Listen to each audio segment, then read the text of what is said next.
The reenactments and commentary in this program may contain frank talk of a sexual nature. Viewer discretion is advised. Was it coffee, tea, and spiked soda on MJ Air, or was it just a flight from hell? Hello, I'm James Curtis, and welcome to E's exclusive coverage of the Michael Jackson trial. As Jackson arrived outside the courthouse on yet another beautiful spring day here in Southern California, he seemed to be in a playful and upbeat mood, but would that mood change once he got inside that courthouse? As for the flight, passengers were reportedly throwing food, Jesus juice was flowing freely, and the King of Pop was handing out some rather expensive gifts. That's at least how the flight attendant, Cynthia, the witness on the stand now, describes the 5-hour ordeal from Miami, Florida to Santa Barbara, California. Under questioning by Assistant District Attorney Gordon Auchincloss, she told the jury about a style of travel that most of us, except Howard Weitzman, will never experience, and on this flight, we probably wouldn't have wanted to. Here's what happened, according to the courtroom transcripts. Have you ever met Mr. Jackson outside your role as a server on one of these flights? No, sir, I have not. So it would be fair to say you've been always in a role of pleasing Mr. Jackson, pleasing, making sure he's... Yes, as a cabin attendant. All right. With that condition, would it be fair to say that you're in a position where you're always concerned about making Mr. Jackson happy? As a cabin attendant, yes. Yes, we've got that. Okay. I'll lose my job over this. All right. Now, Mr. Mesereau asked you about whether or not Mr. Jackson would sometimes have vodka in a Coke can. Do you recall that portion of your testimony? Yes, I do. So, I do. You would serve Mr. Jackson mixed alcohol drinks in a Diet Coke can. Every beverage that was consumed by Mr. Jackson was in a Diet Coke can. That is correct. And I think you testified that was your idea originally. That is correct. Before you came up with this idea, was Mr. Jackson secretive about his drinking? Objection, leading. Overruled. Assumes facts not in evidence. Overruled, you may answer. I don't know. The only time I flew him was with Pacific Jet, and... That's what I'm talking about. When you flew with him on Pacific Jet... Oh.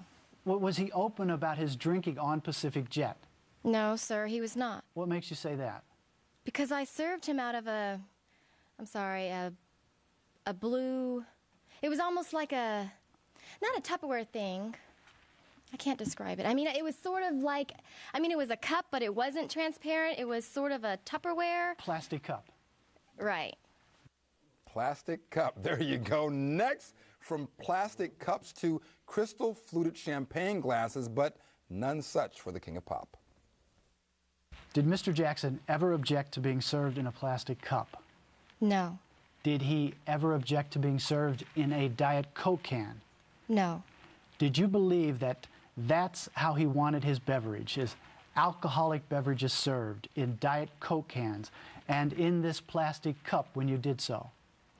I assume that's how he wanted to be served. And did ExtraJet adopt a policy of having Diet Coke cans of wine available for Mr. Jackson on any flight Mr. Jackson flew on?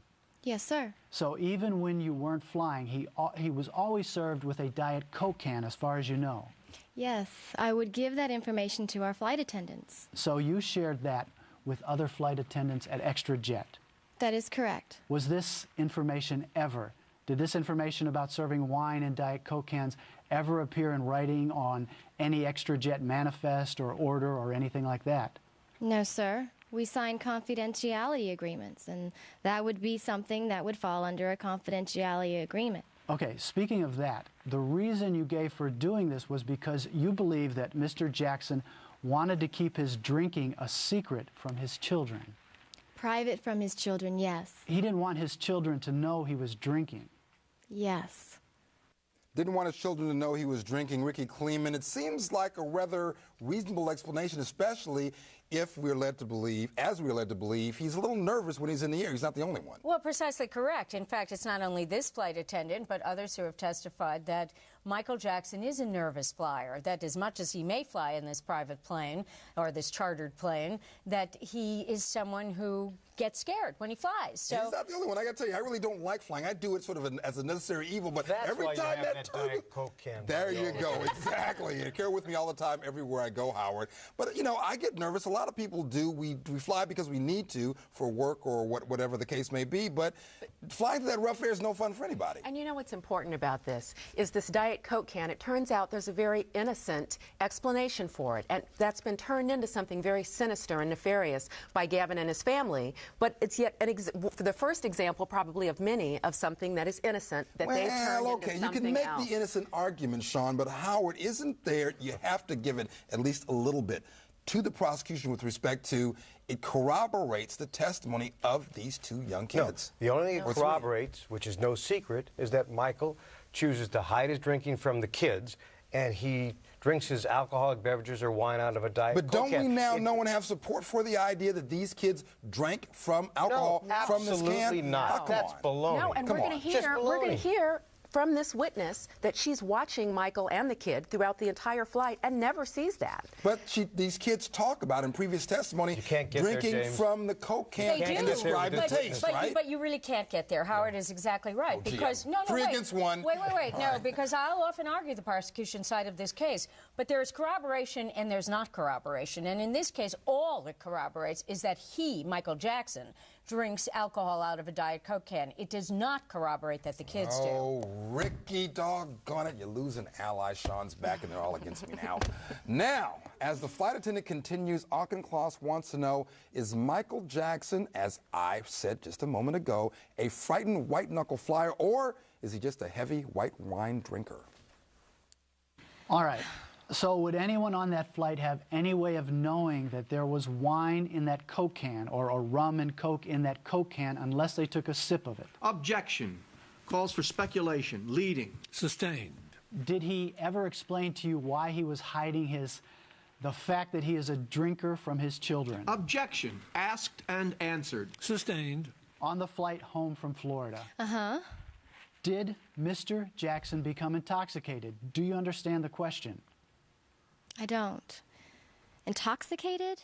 As in, like, how? Did he show signs that he was inebriated or signs of showing that he was somebody who had been drinking? Show any physical signs of it?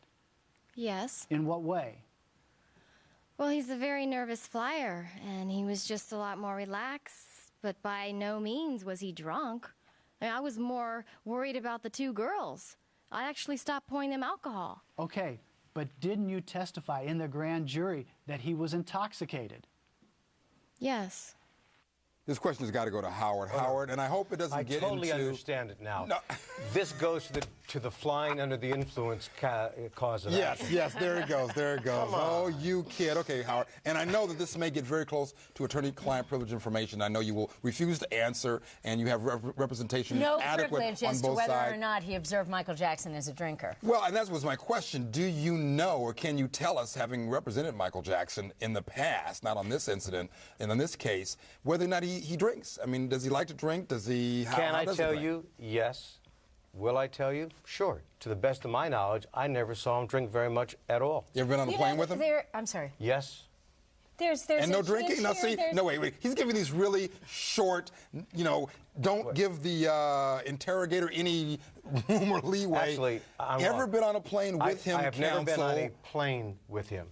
Never been on a plane with him. In my presence, I've never seen him drink. Obviously, he could. All right. But not in my presence. Well, you know what's interesting about this, too? There is an underlying attitude in this examination that it's either that he's drinking and getting the kids intoxicated or that somehow he, quote-unquote, has a drinking problem. Well, that it sounds like, this is a guy who's just all the time, like, secretly, lapping this stuff up.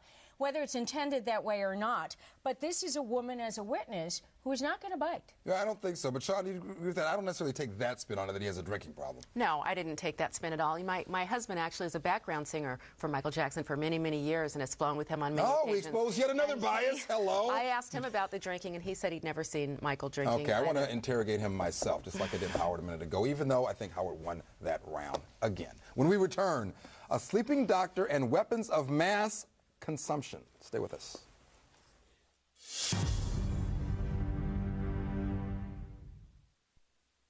The reenactments and commentary in this program may contain frank talk of a sexual nature. Viewer discretion is advised.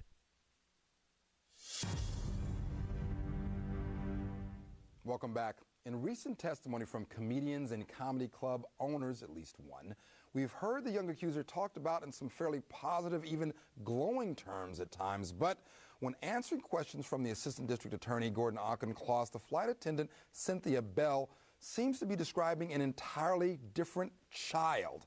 According to the courtroom transcripts, here's what she told the jurors about the now infamous trip from Miami. All right. And on this flight home, you noticed that this young boy, Gavin, we've called him, you know who I'm talking about. Yes, sir. You said that he was acting weird. Yes, sir. What? Tell me a little bit about that. When was the first time you noticed that he did something that seemed weird to you? Well, he was just incredibly rude, and I find that behavior unintelligent and strange. Okay, my question was, when did you first start noticing that he's not being... From the very beginning, the originating point of the flight. As the flight went on, did he become... Well, tell me exactly what happened. What was it that made you say that? Upon seating himself or situating himself in the cabin, he acted like I was his maid, basically, throwing a book bag at me, and I want this here, I want this there, and just very demanding, just unusually demanding, unusually rude. Did this behavior get better as the flight went on? The only time his behavior was acceptable was when he was listening to music. And next, the flight turns into what sounds like an out-of-control nursery school. My question is, did his behavior get better, worse, the same? You tell me. It stayed pretty much the same throughout the flight. And you said that he was, did you know this young man in any sense from outside the realm of flying this jet? No, sir. I don't watch TV typically, and So, did you have any means of gauging whether this boy acted this way normally? No. I would have no way to gauge his behavior outside of on the aircraft. You said something about a food fight. Yes, sir. The boy was engaged in a food fight. That is correct. And who was he engaged in that food fight with? Primarily with the medical doctor. And the doctor was fighting back? Well, the medical doctor was sleeping at first when he flung mashed potatoes at him. And then what happened? Then... It went back and forth. Right. It was a crowd mentality. Everyone sort of joined in. More than just the doctor? The girls. And it became a game, basically, on board. So it was playful? The initial flinging of the mashed potatoes, in my opinion, was not playful. Flinging mashed potatoes at a sleeping man? Okay, it's even got us laughing here, Sean. I mean, it's kind of rude, but apparently it does turn playful. Two things I want to touch on here. It does seem indeed that this woman, this flight attendant, is describing an entirely different kid based on what we heard of the other glowing reviews of his personality and honesty even. No? Yes, and this rude behavior is also consistent with what we've heard about his disciplinary problems in school. And that refutes the idea that the disciplinary problems occurred after the molestation. But we're now seeing this is who this kid is pre-molestation. But prosecutors would say, look, he's a kid who's been abused, therefore he's acting out. Well, you've got more than that, because the prosecution can also say that this was immediately following this weekend in Turnberry in Florida, where the family was spirited away, and they were supposed to watch the Bashir documentary. They didn't watch it, and Michael, according to Starr, was taking Gavin into the bedroom and getting him drunk. So that this aberrant behavior, if it is aberrant, came from this new world of intoxication. Or perhaps molestation, even though Howard Weitzman, the dates, again, get back to Sean's favorite topic, the timeline issue, the dates of the alleged molestation come after this flight. Therefore, the acting out wouldn't stem from having been molested, yet there is a bit of an innuendo, if I recall correctly from the testimony, that Michael Jackson takes this young man into a room by himself. I believe that was Starr's testimony. So there's an innuendo that something happened there, even though it's not charged that way. I didn't ever take it as an innuendo about molestation. I took it simply that he was taking him there and getting him loaded. You know, that he was getting him drunk. And then he would come out and he would be the kid who was then acting weird and being hyper, and that's according to Starr's testimony. I never took it that he was molesting him in the bedroom. An objective assessment of this testimony Oh, boy. Here we go. Yes, sir. is that this witness has no bias at all. Her description totally impeaches the story we were told by the two brothers, Gavin and Starr, that Mr. Jackson was plying Gavin with alcohol, gave him the watch to keep him quiet. Yeah. It changes everything when you listen to this witness story, who has no axe to grind, no bias, and contrary to what some have said, I don't think she appears to be a Michael Jackson supporter. She's just telling the story like it is. See, well, every time there's some favorable, let's hold that thought till we get back from this piece. Every time there's a favorable piece of testimony for the defense, it's biased, and I mean, it's unbiased and completely honest. Yeah, well. Next, a poor kid trying to impress and a rich man being generous, or was the bling simply part of somebody's sting? You mentioned that he was bragging about a watch. Tell me about that. He came into my galley area requesting an orange soda, Sunkist orange soda, and he had 2 watches on his wrist. He was saying things like, look at what Michael bought me, you know, these are very expensive watches, and he's my best friend, and just... You didn't like that? Well, I fly Fortune 500 people. I could care less what your watch costs. You weren't impressed by his watch? He just goes on. Okay, did he mention anything about where he got that watch from? Well, he did say Michael bought this watch for me, and he'll buy me anything. He was just an odd bird. Now everything gets a little too touchy-feely, even in that courtroom. In the grand jury, didn't you say it was possible he was intoxicated? Anything's possible. It could be possible. Did you say that? I wouldn't know how to gauge it because he acted the same throughout the entire trip. So it could be that he was reacting because he'd been drinking. Objection, leading and asked and answered. Sustained. All right. When Mr. Jackson was seated next to Gavin, was he physically touching him? Did they have physical contact? Was he physically touching him in any way? Yes, at times. Did Mr. Jackson at times cuddle with Gavin? I wouldn't say cuddle. He had his arm around him listening to music at times. So how do you define cuddling? Cuddling? I guess I'd have to show you. May I approach the witness, Your Honor? Okay. So it didn't fit your definition of cuddle, but he did have his arm around him. At times, yes, sir. Okay, may I It's approach the adorable. witness, It's Your adorable. Honor? You know what happens here? Of course, she is darling. By any look at her and in how she talks, and Sure. she's just adorable. And she's the perfect person you'd like on a private jet to be serving Fortune 500 people. And Mr. Auchincloss is also quite darling, I say. Well, he was for a moment there, at and it least. just had this nice little moment. And it goes back to this part that we talked about yesterday, Howard, about the idea of laughter in the courtroom.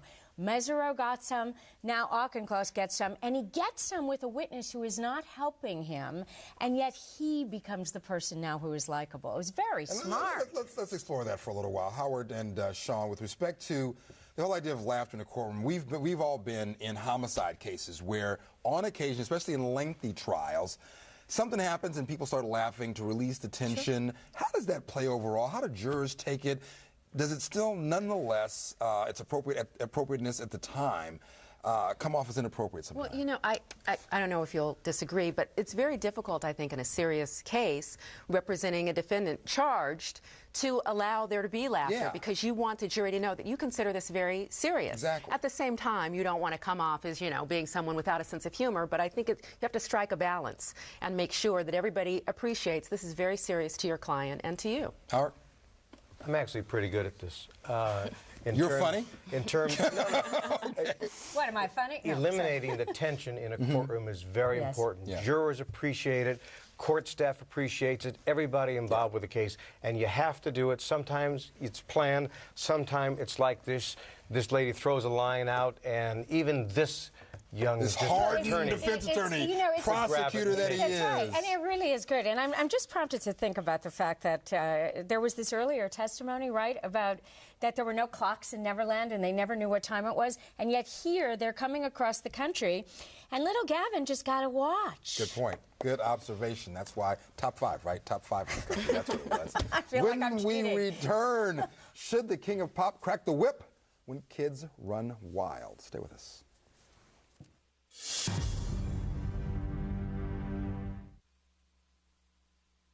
The reenactments and commentary in this program may contain frank talk of a sexual nature. Viewer discretion is advised.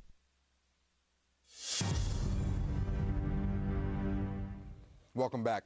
On cross-examination of the flight attendant, defense attorney Tom Mesro takes a shot at, who else, the accuser's mother. Here's what the jurors heard according to the courtroom transcripts. Okay. Gavin's mother was on the plane, was she not? Yes, she was. Did you ever see Gavin's mother try to stop his rude behavior? No. Did you find that odd? I found that very odd. And you did say that his rude behavior began from the moment he got on that plane, correct? That is correct. And from the moment Gavin got on that plane, you never saw his mother ever try to stop his rude behavior, correct? Objection asked and answered. Sustained.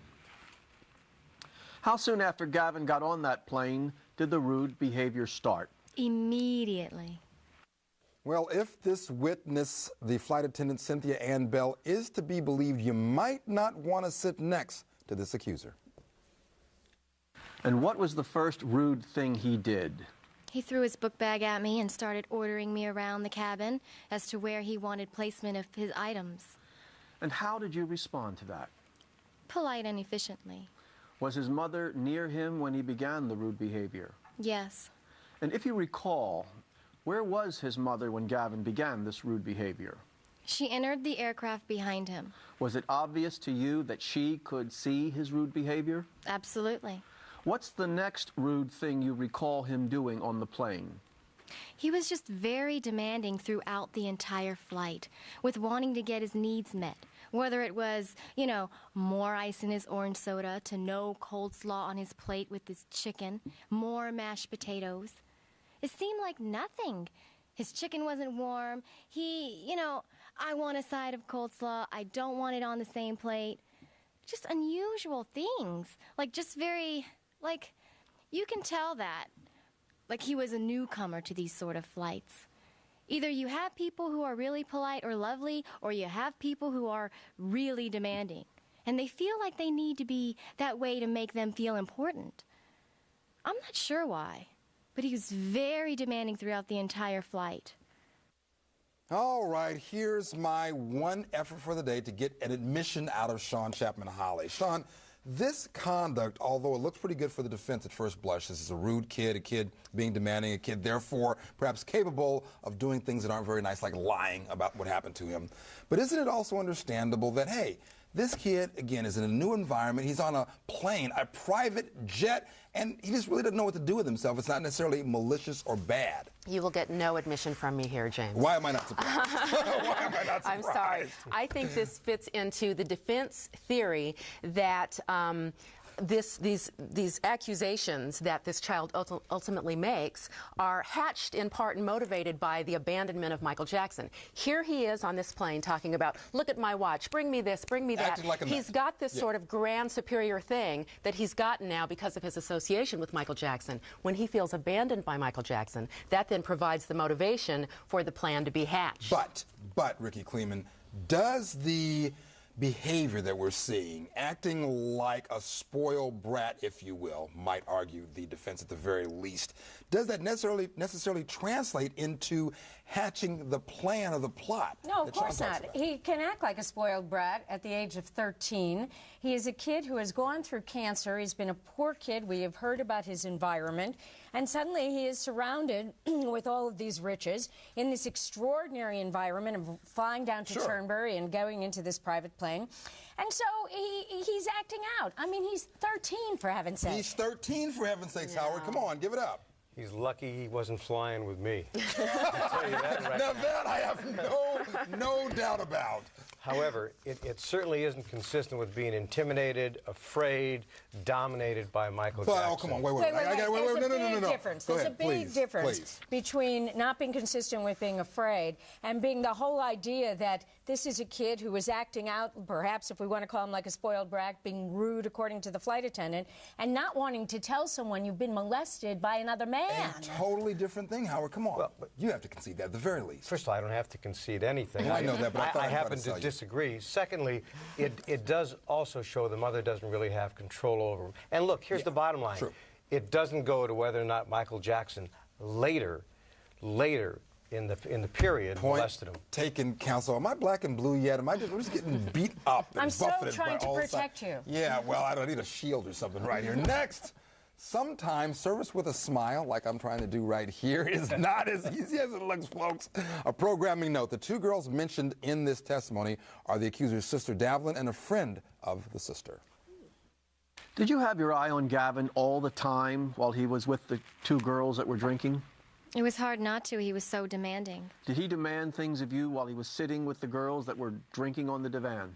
No, he was engaged in a conversation about their shopping trip. And they were talking about going horseback riding at Neverland Ranch when they landed from the flight. They had had plans to go horseback riding or something. And you saw Gavin talking to them about that? Yes, sir. And you saw Gavin talk to them while they were drinking alcohol, right? That is correct. Have you told the jury every rude thing you can remember he did? Well, there were so many. Let's see. Basically, he was just, very demanding when it came to customer service. There was also an incident in the lab where we had ran out of passenger napkins, and he made comments about that. Also, when I did my towel service, which you do continually throughout the flight, apparently his hot. Well, we do cold towels because it was hot in Florida. And then when I served the hot towels, he wasn't rude, but why isn't this cold? Shouldn't it be cold? It's like, no, it's meant to be hot because you're getting ready for your second course. So, just things of that nature. And how long was this flight? About 5 hours. Was he the only rude passenger on the flight? Yes, sir. So what he did stands out in your mind very vividly, correct? It stood out very vividly. And he didn't know what fork to use, probably, either. Next, does the king of pop prefer original recipe or extra crispy? Were you the only person on the flight responsible for Mr. Jackson's service? That is correct. Okay. You were always on your feet, you said. Yes, sir. And you said something that you don't prepare meals on that particular flight? Mr. Jackson tended to prefer KFC with all the fixings. So we would go get Kentucky Fried Chicken prior. Although the children, I was instructed by the head governess to have chicken breasts. Grilled chicken breasts for them, fruit, a little different fare for the children. Okay. Now, the prosecutor for the government tried to get you to say that possibly he could have been intoxicated, correct? Objection, argumentative. Sustained. You never saw Mr. Jackson drunk on that flight, right? No, sir. When you discussed the possibility of being intoxicated, what you were saying was that he calmed down and didn't seem as hyper and nervous as he normally would, correct? That is correct. Did you ever see Gavin with his mother? Together? Yes. They came on the aircraft together, yeah. Did you ever see the mom interacting with Gavin? Excuse me, something in my voice. Pardon me. Did you ever see the mom interacting with Gavin on the flight? Briefly. And where, approximately, when was that, if you know? When she went to the lab, she stood midway. I remember it clearly because she was blocking my aisle. She came out of the lab and was standing here talking to her son. Did you find it odd that she had very little interaction with her son on the flight? I did.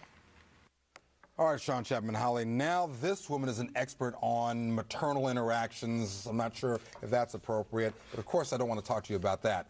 Tiger Woods orders, I think, McDonald's after he wins the first Masters, Kentucky Fried Chicken on this flight. Is it just I don't know. He's not young. You can't even give him that excuse. Michael Jackson is black. Oh, ouch, ouch.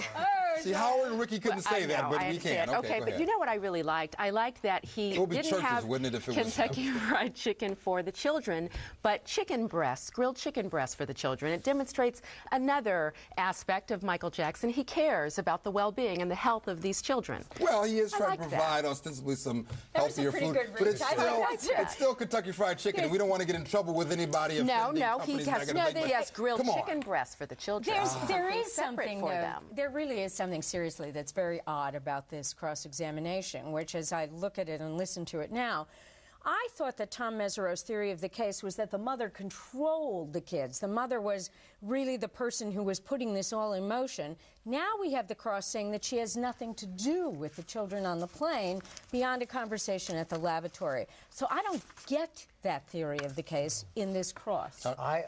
I think it kind of blends into his theory that these kids run wild. The mother may be the head of the clan, including the father, by the way. No I always pun intended, bring him the back whole- in. never mind. Correct. Oh, please. Yeah, when you say clan, I just have I a can't get visceral away reaction. with that, right? Okay, But, you know, go ahead, I'm sorry. Sorry.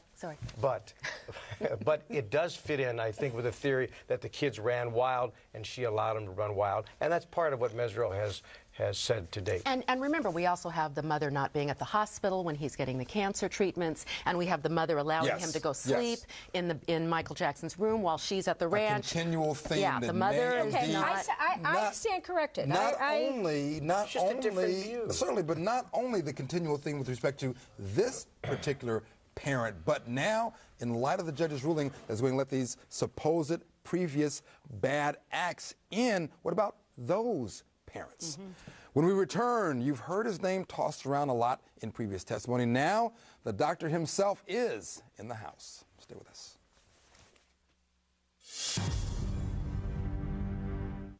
I'm James Curtis. Join me as E! News puts you in the middle of courtroom action at the Michael Jackson trial. See exclusive reenactments, hear expert analysis, get complete trial coverage. An E! News presentation of the Michael Jackson trial. Don't miss it. Only on E! Weeknights at 9, 8 Central. Viewer discretion is advised. Witness the testimony. Decide for yourself.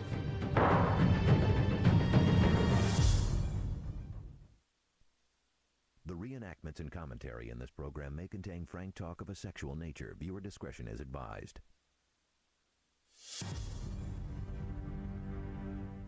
Welcome back. Prosecutors called Dr. Stanley Katz to the witness stand. Stanley Katz, Dr. Katz, is a clinical psychologist, and he interviewed the accuser and his family immediately after these incidents first came to light, but before law enforcement became involved. Under questioning by Assistant District Attorney Ron Zonin, Dr. Katz explains how he became involved in the case in the first place. Here's what happened according to the courtroom transcripts. You have testified as an expert witness previously, have you not? Many times.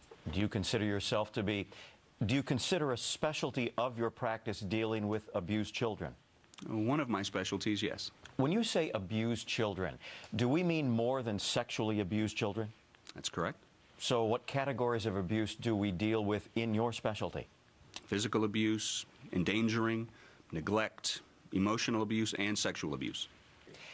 In this particular case, were you retained by Larry Feldman to do some evaluations? I was retained by Mr. Feldman to conduct some interviews. Okay. And what type of interview? Well, Mr. Feldman came to me and said that... Objection, hearsay. Sustained. Tell us what your understanding of what you were supposed to be doing was.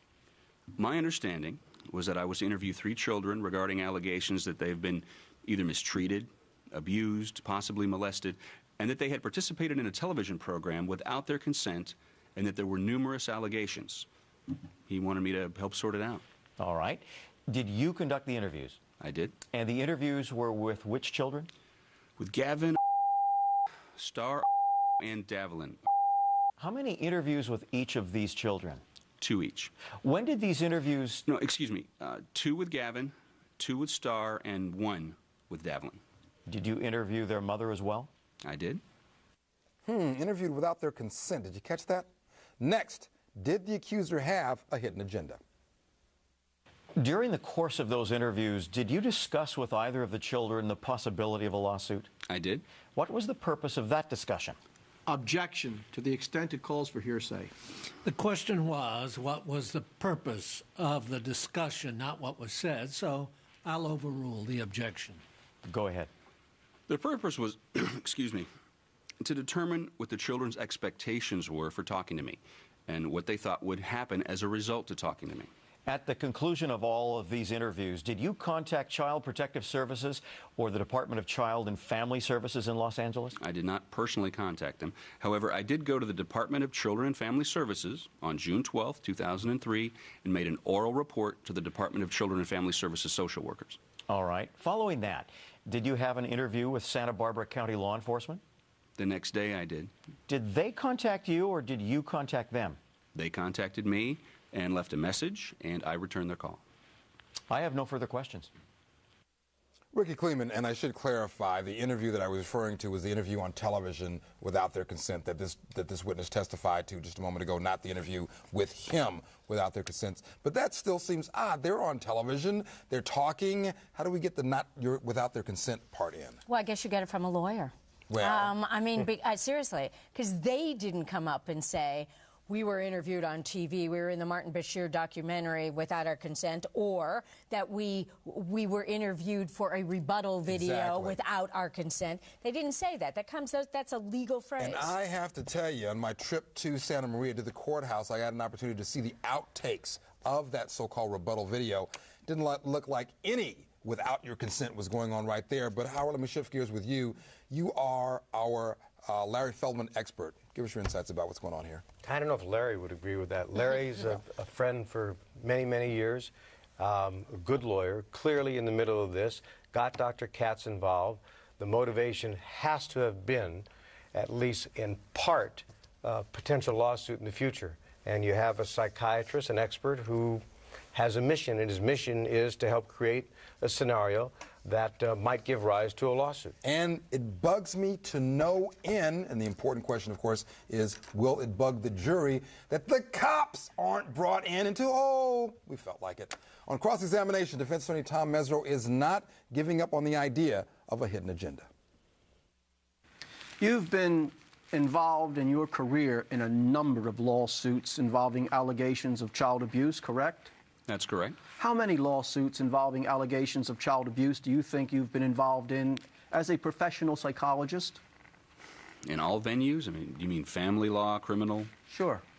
Dependency? Sure. A couple thousand, maybe? And have you been involved as a professional psychologist in any civil lawsuits involving allegations of child abuse where people wanted monetary damages? Yes. Okay. And were they primarily in Los Angeles?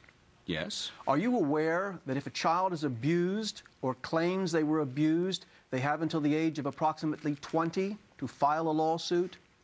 Yes. Howard, let me go back to you on that very point. It really is odd to me, and I wonder if it's going to be odd to people who aren't in our business, the business of criminal justice, that is, that the cops aren't brought in, law enforcement isn't brought in, no report is made to any authority, the Department of Social Services or whatever arm they have here in California that deals with kids and being in abuse, until, what, about a month later, according to this testimony? Well, I don't think that in and of itself is unusual. Many times kids and families go to a therapist and talk these things out, and the law provides that the therapists have to contact law enforcement. Yeah, but this is a therapist that they were referred to after they see an attorney. Well, what's unusual here is clearly he doesn't go to law enforcement. He doesn't go to the Department of Social Services. They call him. How do you think they got his name? How do you think he got his number? The only inference is either Mr. Feldman or Mr. Dickerman. Now, we have that thing in California and a lot of other states, that little pesky provision about mandated reporter.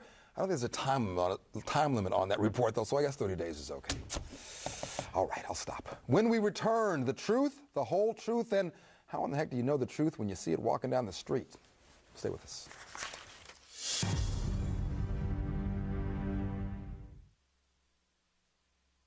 The reenactments and commentary in this program may contain frank talk of a sexual nature. Viewer discretion is advised.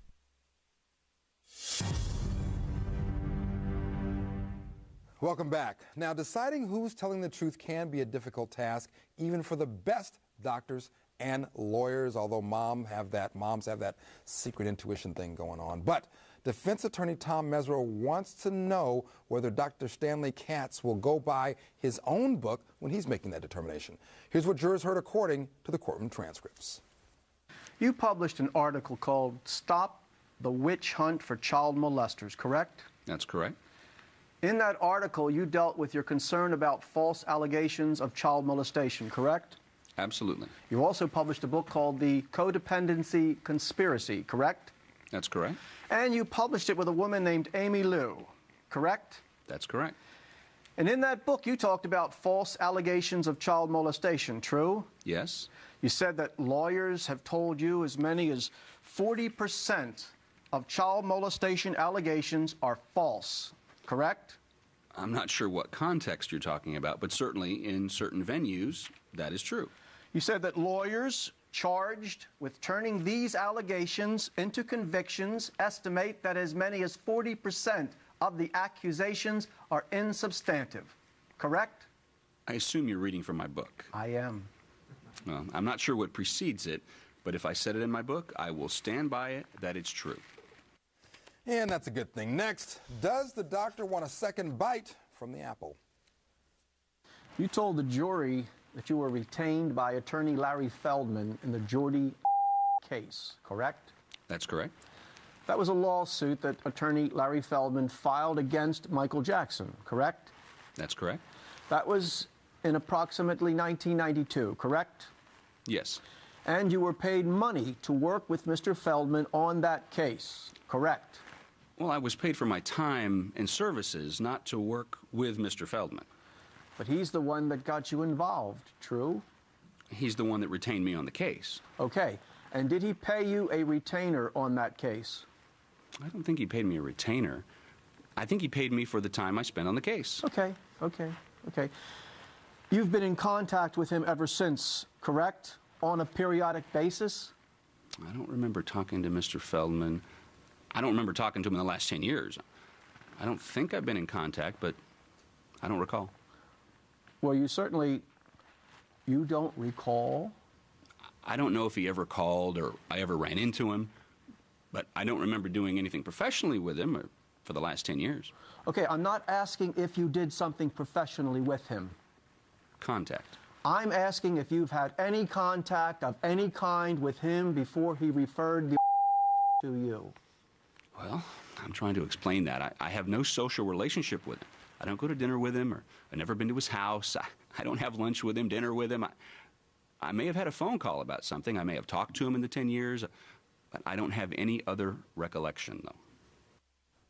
Oh, a little squirrely. We're going to talk about that in just a moment. But first, Howard, let's go back and go over, just want to make sure I have it clear in my head, the sequence of events that happen that lead up to this individual actually talking to law enforcement. Just go over that again with me. Well, you do have it very clear in your mind. 2 times. First, when he referred to Los Angeles, the words he used were, "I did not personally contact them." Right. Well, obviously, somebody contacted them for him. And that's the initial contact, before he has any conversation with them. Correct. So he didn't do what the code provides he should do, which is make the contact. Somebody set it up for him, and I would have loved to cross-examine this witness and asked him who it was, because clearly it was one of the 2 lawyers involved. And then involved. after that, there's a meeting. He actually files, as he says, a verbal report. There's not a meeting. He files the verbal report with the authorities. He goes down there. Then, after that verbal report, there's an actual meeting with law enforcement. Correct. Well, with the authorities. There's 2. Then Santa Barbara County contacts him. How would they get his name and number? Well, we know Mr. Feldman had been cooperating with Mr. Sneddon, so I'm sure one of the lawyers or the district attorney's office greased those. Perhaps that's an argument. We'll see. That's the defense line. Let's go to this witness, though, right now. Ricky, squirrely. Hello. I love that word, and I think he is, and it's for no reason. You have a psychologist who obviously has a relationship with Larry Feldman. He says, well, I didn't go to dinner with him. I haven't been seen with him. I haven't talked to him. But he has a relationship with other people referred by him, and so what? Relatives, apparently. Well, so what? You know, just say it. Just say it. And he's got his own TV show. Okay, we're not going to hold that against him because we're not. And, of course, he has the relationship with Larry Feldman from the 1993 incident. Yes. And that is of critical importance, That's I think. You know, James, there's only one reason he could be so reluctant. And why might that be? And the reason is there's something he doesn't want known or said, and at least that's the inference, and it makes him look less than credible. Yeah, I think it does. It may come back to bite him. We're going to see as his testimony proceeds. It's Cesar Chavez Day. Cesar Chavez, viva la huelga. Today, the court was dark as a result of it being Cesar Chavez, but tomorrow we're going to have plenty of show, plenty to talk about. Tomorrow, 9 p.m., right here on E! Believe me, you do not want to miss it. See ya.